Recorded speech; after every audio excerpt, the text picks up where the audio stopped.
Bom dia, Marabá! Chegamos aqui no nosso Pode Ver, o podcast da TV Vitória, nosso compromisso de todo sábado. E hoje um sábado muito especial. Estamos recebendo aqui o escritor e professor Ayrton Souza. O Ayrton Souza é um dos escritores de Marabá que eu tinha muita vontade de que ele participasse aqui do nosso podcast. E, inclusive, em alguns momentos já liguei, ele estava cumprindo aí a sua agenda em outros estados, em outras regiões, Fortaleza, Maranhão, São Paulo, e nunca dava certo de a gente se encontrar aqui para um bate-papo sobre literatura e também falar um pouco das produções literárias do Ayrton Souza. E antes de começar a conversar com o poeta, escritor, professor que está aqui ao meu lado, eu queria colocar dois posts, dentre vários que já foi publicado o nome do Ayrton Souza. Eu destaquei esses dois aqui. Ayrton Souza. Não aprendi a escrever de outra forma a não ser olhando para o mundo dos subalternizados. Depois a gente vai falar um pouco mais sobre isso. Tem um outro post também que destaca o Ayrton, a história da constituição de uma nacionalidade brasileira a partir do olhar de grupos historicamente invisibilizados. Outono de Carne Estranha, uma das produções, o livro mais premiado do autor, do Ayrton, e dentre tantas outras divulgações, publicações, que se faz referência ao Ayrton, né, como um escritor que traz consigo na pele a sua questão da sua identidade econômica, social, né, traz a sua experiência, está aqui, nos livros que ele produziu, que ele produz e que não para. Eu já vi, tem 2 trabalhos já que eu te acompanho lá nas redes sociais, já para ser publicados. Já tem, não sei se é romance, se é de poesia, mas depois você vai contar um pouco essa história.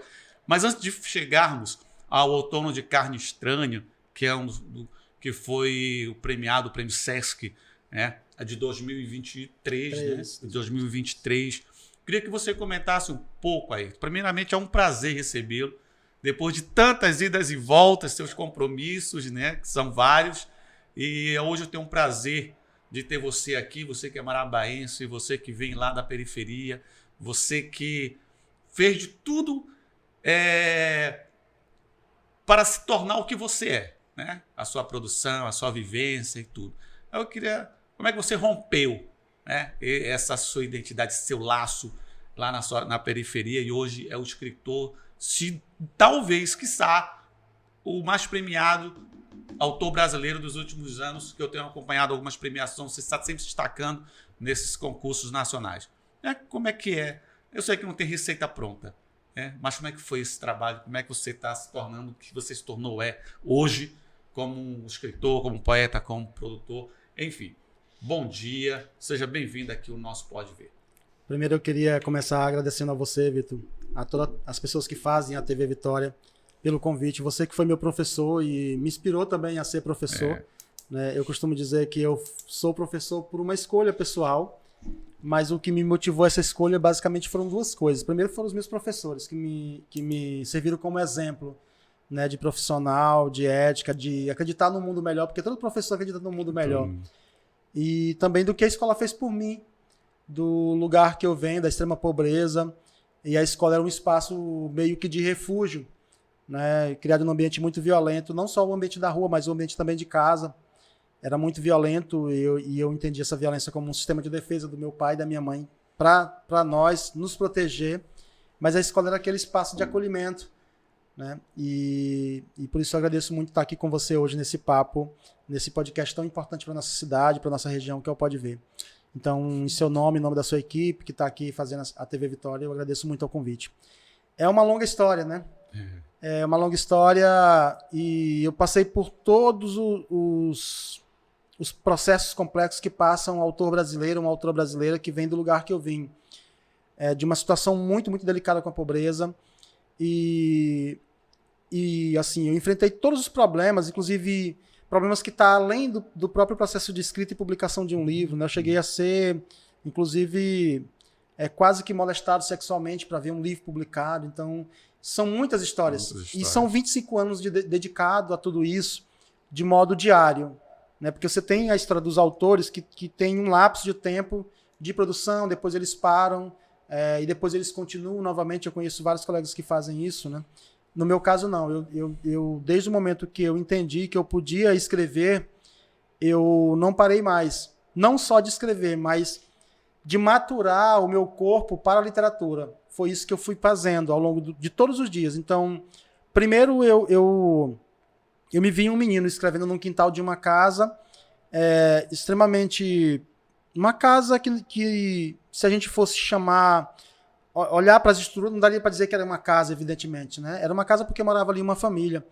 Mas as estruturas não eram bem de uma casa. Mas, enfim... As necessidades que vinham, né? E desse quintal foi que eu me vi escrevendo. E só tardiamente eu me descobri também um leitor e descobri que a leitura podia transformar a minha vida radicalmente. Isso demorou muito, infelizmente. Muito por conta também da pobreza que eu estava mergulhado, eu e meus irmãos e meus pais. Então foi uma trajetória muito árdua. Mas tem uma coisa que nós que somos pobres e que viemos da pobreza, a gente se apega muito, que é a esperança. A gente que vem desse campo da pobreza, desse lugar, a esperança é uma coisa que move a gente todos os dias, né? O sonho, você sonha. Então, era isso que não me fazia desistir, de acreditar que a literatura, o livro poderia me dar minimamente uma condição de me reconhecer como ser humano, né? Porque do lugar que eu estava naquele momento, era difícil eu me reconhecer como ser humano. Você ter que limpar os dentes com barra de sabão, né? Dividir uma toalha, uma única toalha para 12 pessoas usar, que isso era a nossa casa, né? A gente não tinha escova de dente. Então, eu e meus irmãos passamos, assim, vamos dizer, quase a metade da nossa vida limpando os dentes com barra de sabão. Passava o dedo no sabão e passava na boca. Então, aquilo é desumano, né? Esse tratamento é desumano. Mas ainda assim, isso nos fazia acreditar que amanhã poderia ser melhor, que amanhã a gente poderia ter uma escova de dente, que amanhã a gente poderia ter condições de comprar um creme dental para escovar os dentes. E a literatura me dava esse caminho para esse lugar. E no final das contas, chegando hoje a 43 anos, nesse lugar que eu estou ocupando nesse momento, e olhar para trás só me faz pensar que valeu tudo a pena. Valeu tudo a pena acreditar nisso. E quando você fala isso aí, Ayrton, passa também um filme aqui na minha cabeça, que também vivi situações parecidas também. E eu acho que a leitura, a literatura te fez desconectar um pouco daquela realidade. Te levava a pensar outras coisas, né? E te motivou, logicamente. Tu verificou que no caminho da literatura era que você poderia mudar um pouco o próprio caminho. E foi isso que aconteceu, que nós estamos vendo aqui. Foi isso que aconteceu. E eu comecei a fazer isso, não tem uma explicação lógica assim, de como eu comecei a fazer isso, porque evidentemente eu comecei a fazer isso. Mas depois que eu entendi o que era ser um escritor, o que era ser um leitor, então eu comecei a ganhar mais confiança nesse sentido de que isso poderia afetar a minha vida de alguma maneira. Né? Poderia me dar um prato de comida melhor, né? Poderia me dar a possibilidade de ocupar lugares menos violento, e poderia me tornar um sujeito que eu pudesse entrar e sair em qualquer lugar. E foi exatamente isso que o livro e a leitura fez por mim, né? Me colocar perto de pessoas que eu admiro e que acreditam no mundo que eu acredito, né? Porque cada um de nós que estamos aqui, eu, você, as pessoas que vão nos assistir, a gente tem uma concepção de mundo, de vida, né? De pessoas. E então a literatura e o livro ela me aproximou desse mundo que eu acreditava, que eu passei a acreditar. Então isso para mim foi o grande ganho, foi me fazer chegar perto desse lugar que eu só imaginava que existiria. Em algum espaço, em algum tempo ele existiria. E a literatura me deu essa ponte para eu atravessar até esse lugar. Com certeza. E o Ayrton, né, como ele já iniciou falando, quando um professor, ele estudava no Aci Barros, foi professor dele. Tem um outro artista também, que eu sou muito orgulhoso de ter dado aula para ele, que é o Marconi Moreira. Artista plástico aí, de renomado internacionalmente, o Marconi. Sempre quando a gente se vê, a gente toma um vinho, conversa sobre aquele momento. E outros profissionais que eu vejo na cidade, policiais militares, sargentos, que chegam para mim, você foi meu professor, isso me enche de orgulho. Eu acho que a tarefa, né, acho que a missão do professor é fazer bons cidadãos para a sociedade. E você é uma dessas pessoas. E a sua produção literária começou como? Você teve também ali uma parceria também muito grande, ou talvez se fosse uma pessoa que também te encaminhou para isso, que foi o Ademir, né? Você tinha uma parceria, uma amizade com o Ademir muito grande. A literatura uniu vocês, né? E como é que foi o início dessa produção literária? Quais foram os primeiros trabalhos? Eu comecei a escrever, como eu disse para você, muito jovem, né? Eu não sabia nem o que era isso, literatura. Eu me lembro da Casa da Cultura. Eu trabalho na Casa da Cultura, você ia lá direto. Eu ia lá, né? Eu ficava muito encantado com o que eu via, sobretudo com a produção local, e aquilo me encantava. Então eu comecei a escrever muito cedo, sem entender o que era um livro, sem entender o que era literatura, sem entender o que era leitura. E comecei a escrever, mas o meu campo de atuação dentro da literatura era poesia. Eu me via, como diz o Max Martins, do nosso grande poeta da Amazônia, ele diz assim, eu me via essencialmente poeta, né? Então eu comecei a escrever poesia, publiquei muitos livros de poesia e depois eu fiz uma travessia para a literatura infantil. Comecei a perceber que a gente poderia inventar histórias dentro da nossa própria história, então eu fui articulando algumas histórias, algumas narrativas para a infância, ligadas ao próprio cotidiano da cidade de Marabá, né? Algumas histórias ligadas ao imaginário das lendas, algumas histórias ligadas ao que o próprio espaço geográfico oferece para os ribeirinhos, por exemplo, né? A questão do alagamento das casas. Então, tudo isso são coisas que a gente passa no nosso cotidiano. Então, fui fazendo esse percurso, né? E claro, como você diz, esse percurso que é aparentemente solitário, mas não é. Você tem ali um campo de visão de outros que estão produzindo, e o Ademir era esse espelho para mim, né? Primeiro eu conheci o poeta no seu texto.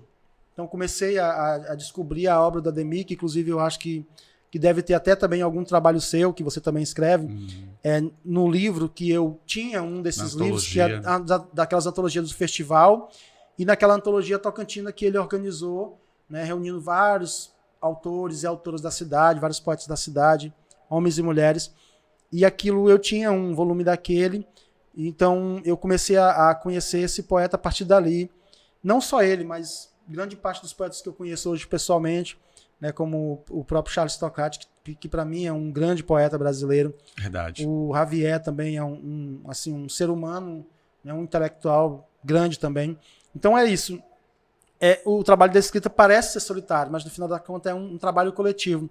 Um trabalho coletivo que se dá a partir de vozes, de autores que você vai lendo, de autoras que você vai lendo, o trabalho coletivo da memória, das pessoas que estão perto de você, né, de tudo que acontece ali perto de você, nesse sentido de construir essa coletividade. A escrita, sim, é solidão, mas assim, você fica tendo essa companhia o tempo todo perto de você, e o Ademir sempre foi para mim essa companhia também, né? E depois eu tive a oportunidade, já quase no fim da sua vida, vamos dizer assim, no fim dos seus dias, de me aproximar ainda mais dele, né? De poder acompanhar um pouco mais o cotidiano dele, a vida dele, e ver o quão grande, enfrentando todos os problemas que a gente enfrenta na vida, o quão grande ele se mantia de pé, que você conhece também, né? Você conheceu muito bem ele dentro do campo do jornalismo, sim. E na atuação mesmo da vida em si, e você sabe que era um grande homem, né? Grande homem que se mantinha ali de pé. Transportava para o papel, inclusive, as angústias dele, da vida que ele estava vivendo, da separação e tudo.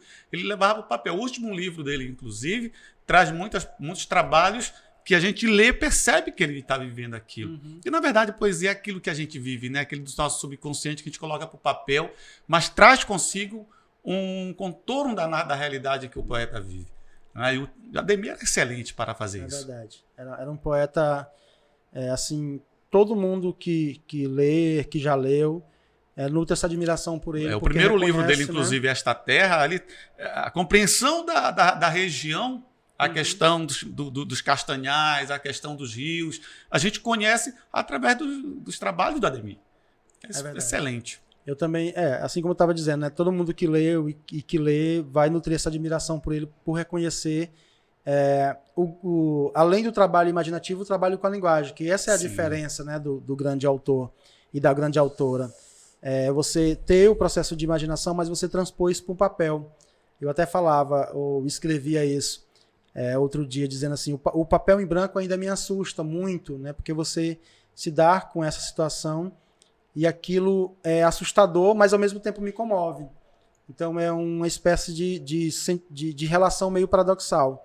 E eu preciso enfrentar isso, eu preciso enfrentar essa angústia, esse susto, e partir para ali para dentro com o que a vida me ofereceu, que é essa possibilidade de comover as pessoas, que a literatura faz muito isso, né? De comover as pessoas e mostrar que a vida ela pode ser melhor, né?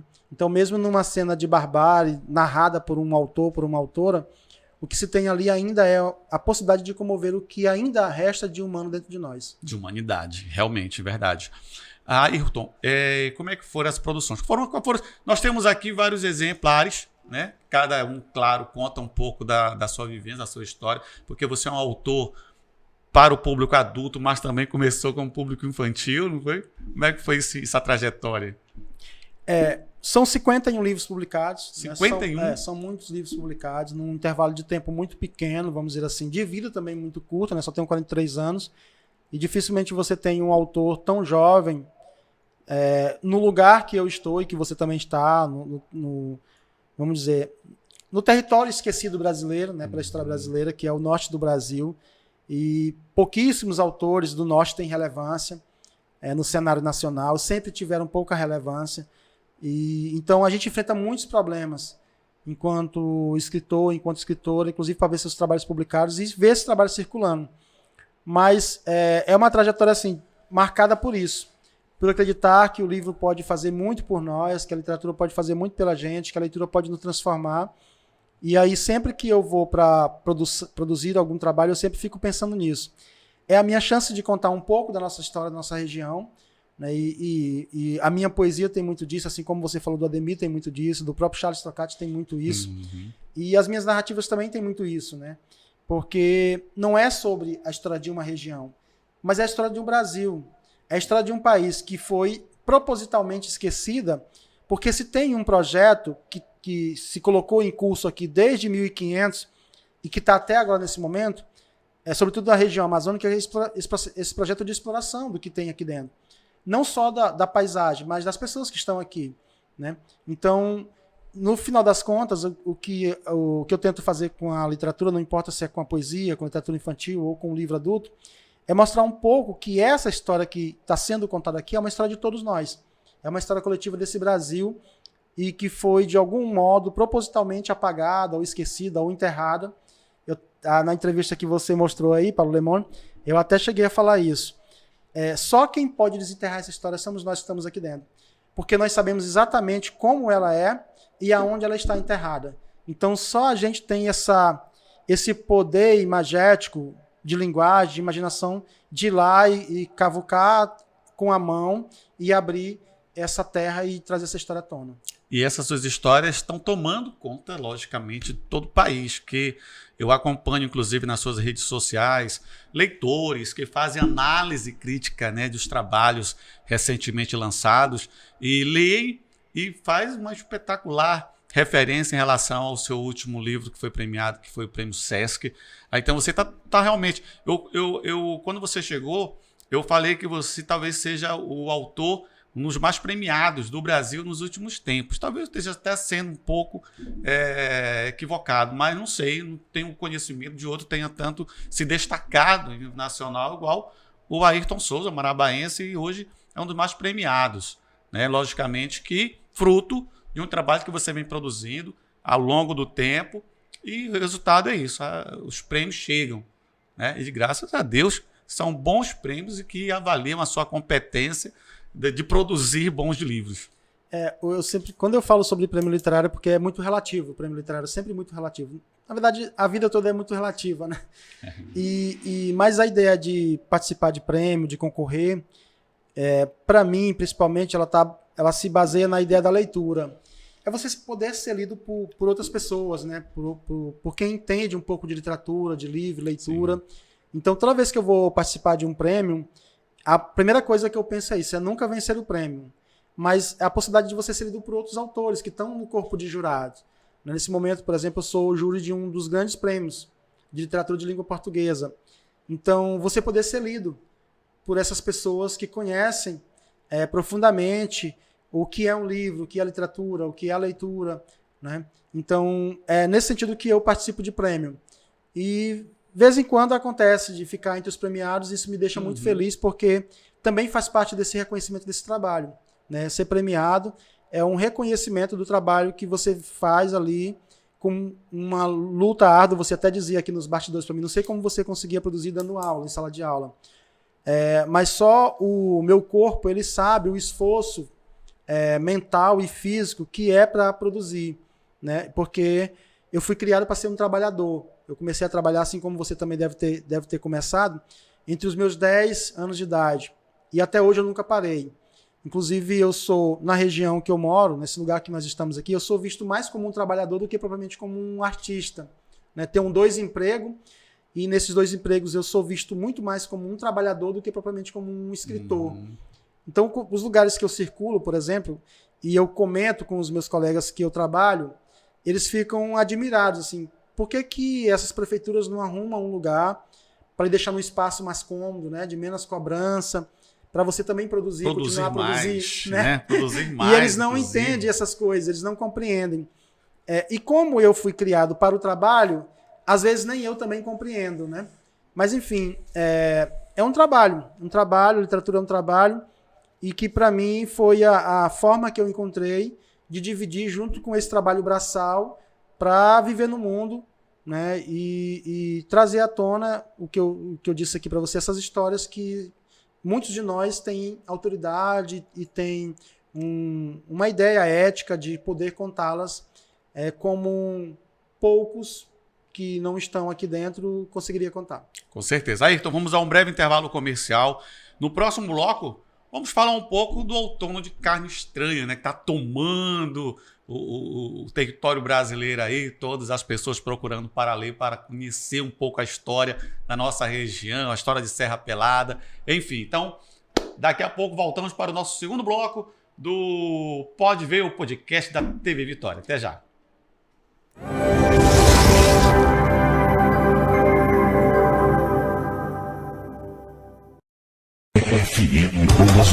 A novidade começa aqui. O melhor da música gospel. Tá chegando, é novidade, coisa boa tá chegando. Espera só um pouquinho, tá chegando. Boas Novas, a rádio que toca. As melhores. A mais gospel do Brasil. Boas Novas FM. Tá chegando, é novidade, é coisa boa, tá chegando, espera só um pouquinho, tá chegando, ó. Toda a festa vai subir, da sua glória descerá, o show virá um novo som de aleluia. Verão de ofertas na Savassi. Peças selecionadas com desconto de até 50%. Vem pra loja e aproveita, porque tem muitas opções esperando por você. Sandália rasteira, bolsa, óculos, chapéus e muito mais. Vem pra Savassi.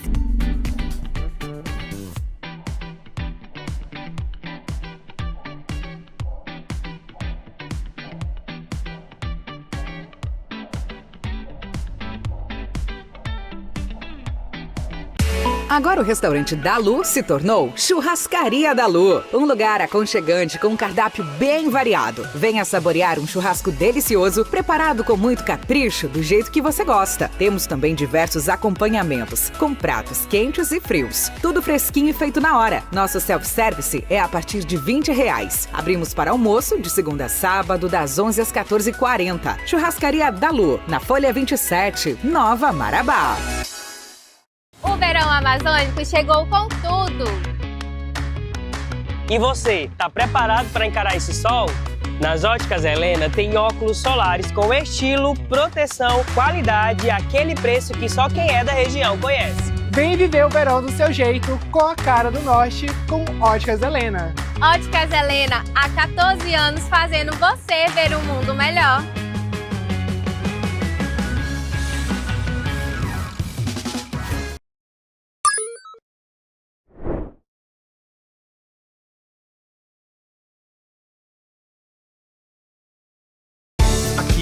A educação vai além do conhecimento. Cultivamos a sabedoria, valores e fé. Do maternal ao 9º ano, oferecemos um ensino completo. Trabalhamos com bilíngue de forma integrada, interativa e prática. Valorizamos a parceria com as famílias, unindo pais, alunos e professores. Um corpo docente dedicado com o sucesso de cada aluno. Matrículas abertas.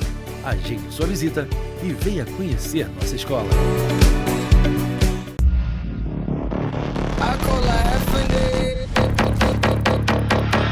Em 2025, faremos história.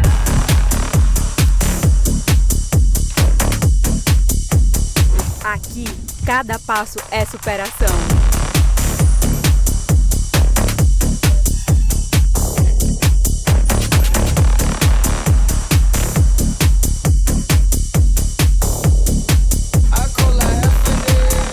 O desafio está lançado. Você aceita?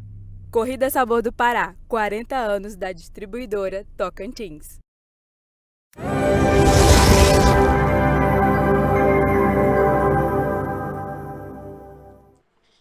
Voltamos para o segundo bloco do nosso Pode Ver, o podcast da TV Vitória, todos os sábados ao meio-dia. Iniciamos esse bate-papo aqui sempre com um assunto relevante para a sociedade marabaense e hoje estamos tendo aqui o prazer de receber o professor e escritor Ayrton Souza, autores aí de grandes livros e um dos mais premiados hoje, O Outono de Carne Estranha. E eu queria um pouco, daqui o livro está aqui na minha mão, olha. Outono de Carne Estranha, Ayrton Souza, vencedor do Prêmio Sesc de Literatura 2023, categoria romance. Bom, queria que você me falasse um pouco, Ayrton, o que se passa aqui, qual é a história tão impressionante, né, que está sendo comentada aí no Brasil todo. Como é que surgiu a ideia de se construir esse romance? A história do Garimpo Serra Pelada é uma história fascinante, né? Uhum.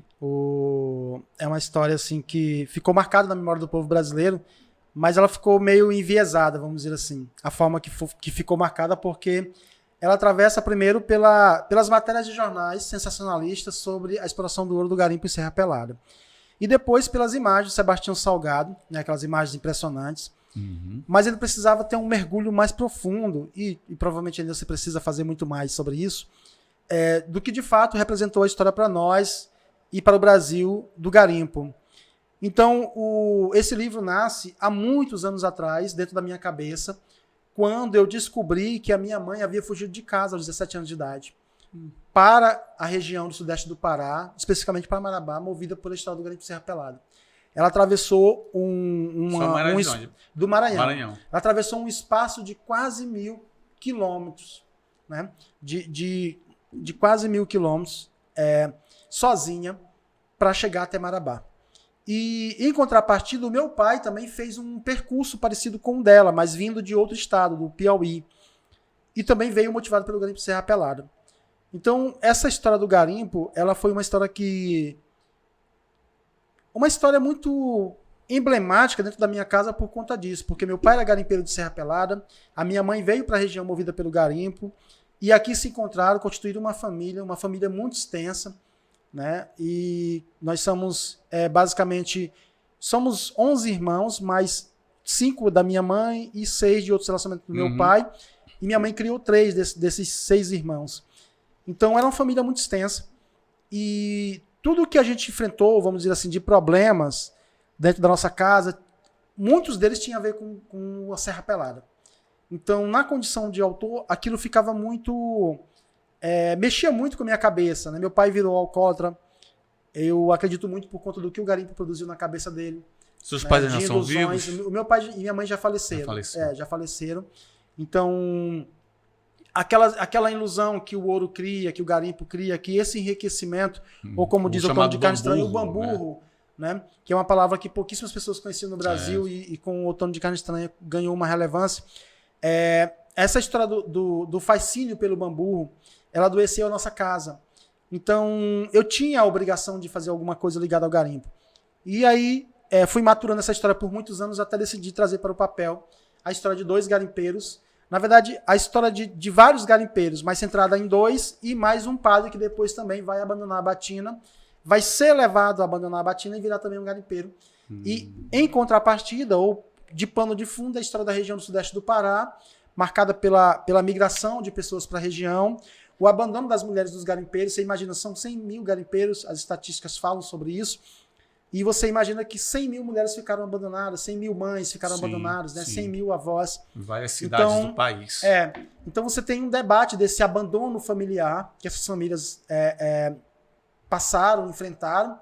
Tem um dos personagens que tem uma mulher, tem 2 filhos, o outro personagem tem uma avó, e esses personagens eles vivenciam através da memória desses 2 personagens. O próprio Padre Zacarias, que é um personagem emblemático, ele tem a mãe e o pai, e ele pensa neles também.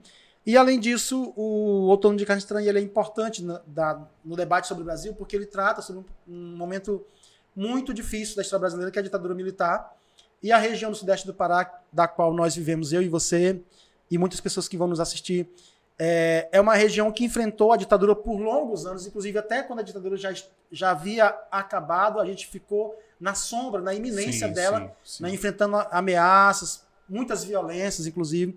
Tudo isso motivado pelo garimpo de Serra Pelada. Um dos episódios mais violentos da história da nossa região é o massacre de Vila dos Carajás, né, que também já é o pano de fundo do meu outro romance que eu estou escrevendo ainda, e que tem a ver com o garimpo de Serra Pelada, inclusive. Tem o massacre de São Bernardo também, né?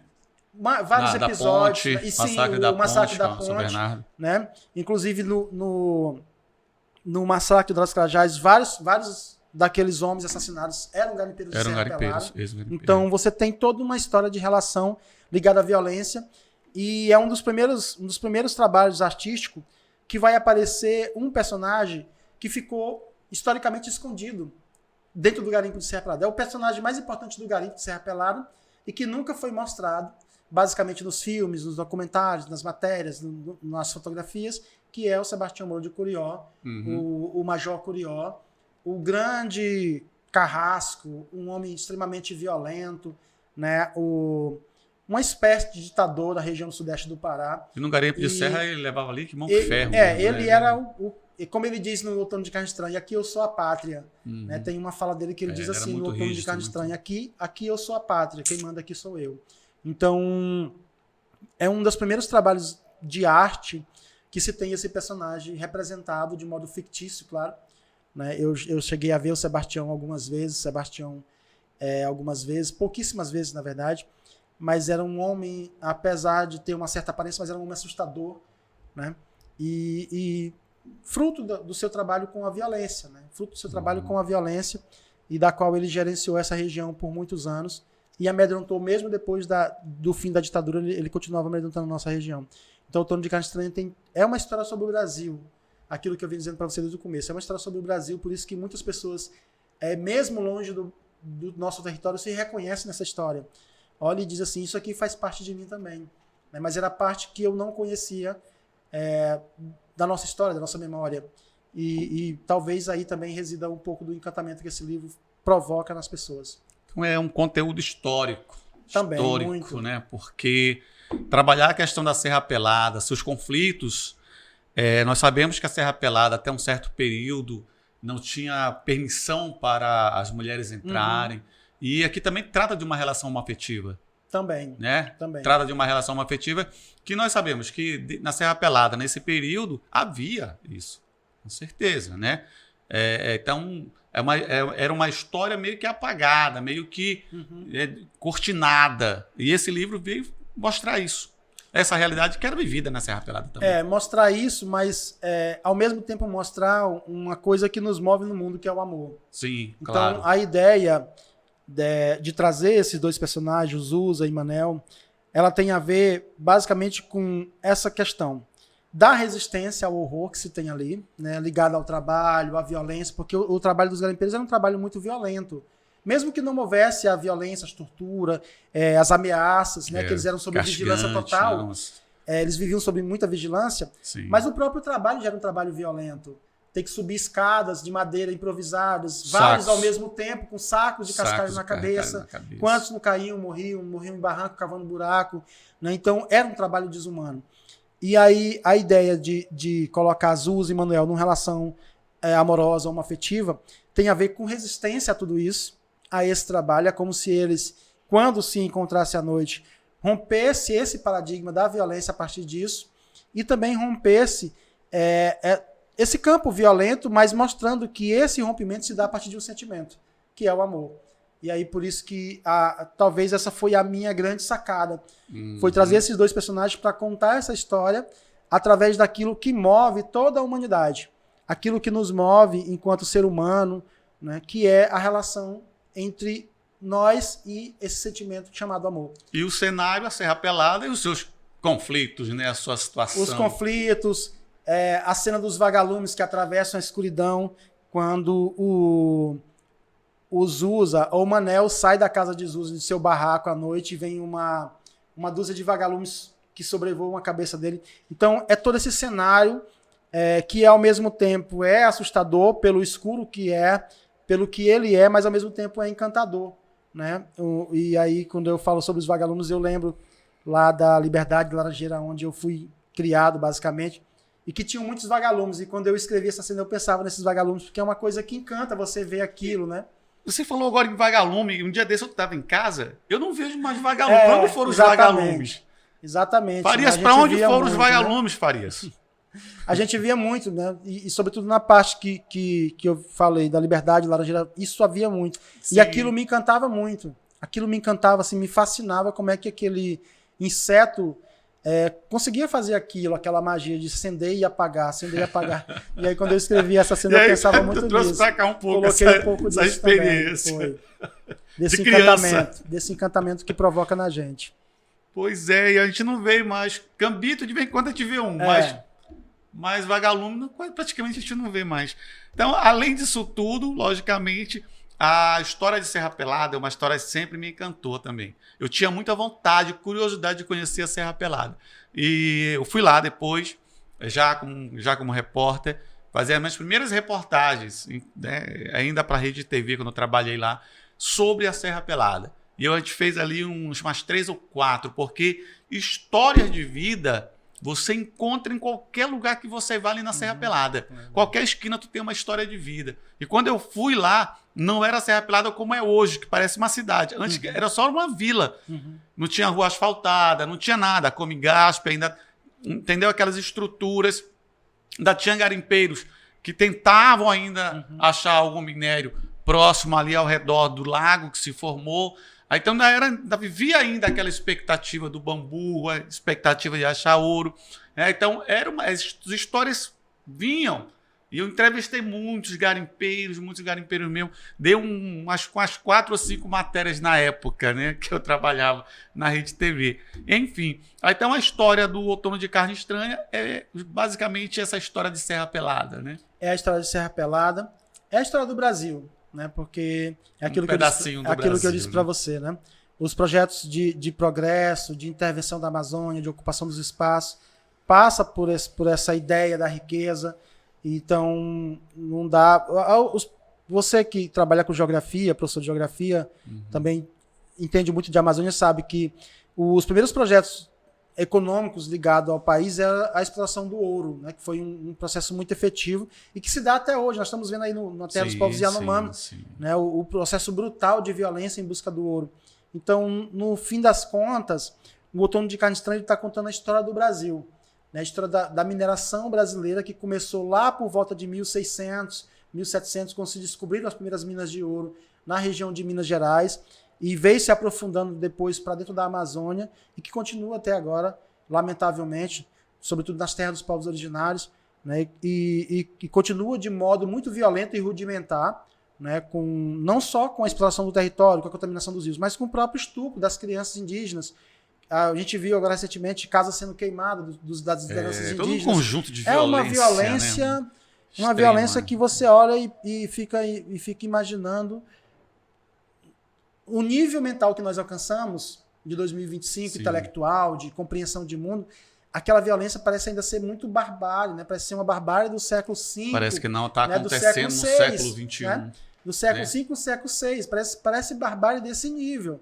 Né? Então, é isso. O ouro, a exploração do ouro representa isso pra gente, essa coisa violenta da história brasileira. Quando eu acompanho alguma notícia com relação a resgate de trabalhadores em situação análoga a escravo, eu fico, gente, no século XXI, como é que nós ainda vivemos essa realidade de trabalho escravo, de pessoas sendo oprimidas, de pessoas sendo, sabe, fiscalizadas para trabalhar. É impressionante como acontece isso ainda. É uma realidade que nós vivemos ainda, que parece que era num tempo que a gente deveria não esquecer de forma para deixar esquecer, não, mas de forma que a gente possa lembrar, para que não possa acontecer no momento que nós estamos. Farias, vamos um breve intervalo comercial?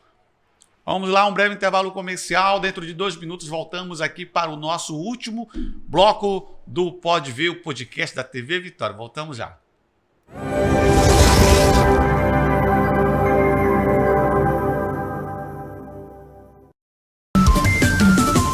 Vem pro melhor verão de Marabá. Maraverão, vem pra cá. Hoje eu quero te chamar. Vem pro verão de Marabá. É luz e calor que vem do coração. Todo mundo tá chegando pro Maraverão. Tem gente bonita, mas que energia. Tem praias e shows pra gente dançar. É o verão de Marabá. A magia do Tocantins pra te abençoar. Vem pro melhor verão de Marabá. Maraverão, vem pra cá. Maraverão, melhor verão é aqui. Vem correndo, o verão é agora. Nossos braços já estão abertos pro verão mais quente do Pará.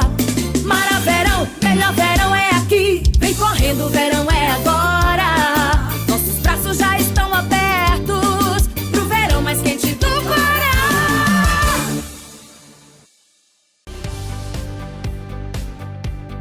Vou ensinar para você como chegar na clínica AMD Saúde. Ela fica localizada na folha 32, por trás da Mediclínica. Você vai encontrar o muro azul, que é a entrada da nossa clínica e do nosso estacionamento.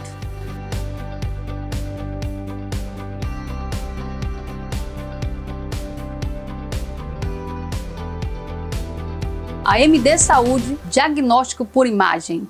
Procurando um lugar perfeito para momentos especiais? Um ambiente aconchegante, onde família e amigos se reúnem para celebrar a vida. Perfeito para confraternizações e aniversários inesquecíveis. Delicie-se com a melhor picanha na brasa ou na chapa de Marabá e um atendimento que faz você se sentir em casa. Estamos abertos de terça a domingo. A Abajur Restaurante, sempre de bem com você. Folha 17, Nova Marabá. O presente do papai de Marabá, quem dá é o Plano Assistencial Sol da Vida. Seja associado e mantenha suas mensalidades em dia e boa sorte. Você vai concorrer a 10 valiosos prêmios. Máquina de barbear, kit churrasco, kit pai, ventilador, R$300, 400, R$500. Uma caixa de som, lavadora de alta pressão e uma bike Aro 29. O sorteio será realizado dia 30 de agosto em live pelo Instagram Sol da Vida Marabá a partir de 10 horas da manhã. Plano Assistencial Sol da Vida, seu plano para o futuro.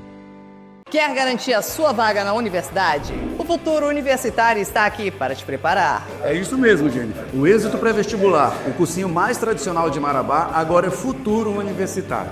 É mais tecnologia, mais inovação e o compromisso que você já conhece. O seu sonho está perto e nós vamos te levar até lá. O futuro é você na universidade.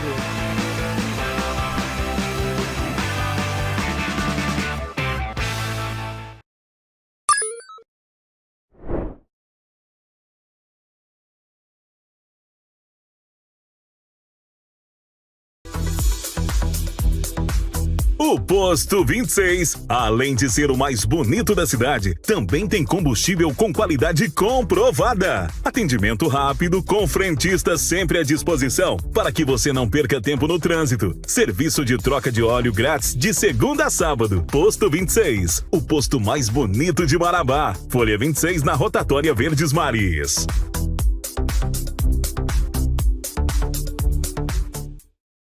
Todo mundo tem uma história com a Ortobon. Na infância, o colchão vira brincadeira. Na adolescência, é onde a gente sonha. Na vida adulta, o descanso depois de um dia corrido. E mais tarde, o lugar de contar histórias para os netos. A Ortobon está em todas as fases da sua vida, cuidando do seu sono e dos seus sonhos. Ortobon para a vida inteira. O conforto que você merece em todas as fases da sua vida.